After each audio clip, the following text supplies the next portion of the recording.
ഇവിടെ sitting MLA ആണ്. അപ്പോൾ നല്ലൊരു വിജയം കഴിഞ്ഞ തവണ നേടാനായിട്ടുണ്ട്. എങ്ങനെയാണ് ഇത്തവണത്തെ ഒരു വിജയ പ്രതീക്ഷ? ഞങ്ങൾ വിജയിക്കും, അതിനെന്താ സംശയം.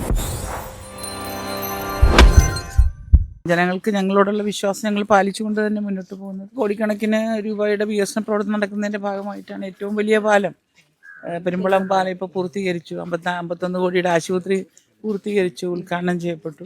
നേരെക്കടവ് മാക്കിയക്കടവ് പാലം ഇപ്പോൾ നടന്നുകൊണ്ടിരിക്കുകയാണ്. അതിൻ്റെ അപ്രോച്ച് റോഡ് പോലും ഒരു മാസം കിട്ടിയിരുന്നെങ്കിൽ അപ്രോച്ച് റോഡ് പൂർത്തീകരിക്കാനും.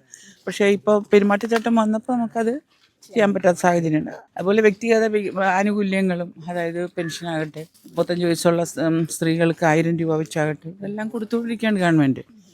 അപ്പോൾ പിന്നെ നമുക്ക് എന്ത് പേടിക്കാനാണ്? 10 വർഷക്കാലം നമ്മുടെ ഗവൺമെൻറ് ഭരിക്കുന്ന കാലഘട്ടമായിരുന്നല്ലോ നമുക്ക് ഇത്രയും പ്രകൃതി ദുരന്തങ്ങൾ ഉണ്ടായത്, ഇല്ലേ? അപ്പം അതിൽ നിന്നുകൊണ്ടാണ് ഈ വികസന പ്രവർത്തനങ്ങളെല്ലാം നമ്മുടെ ഗവൺമെൻറ് കൃത്യമായിട്ട് ചെയ്തുകൊണ്ടിരിക്കുന്നത്.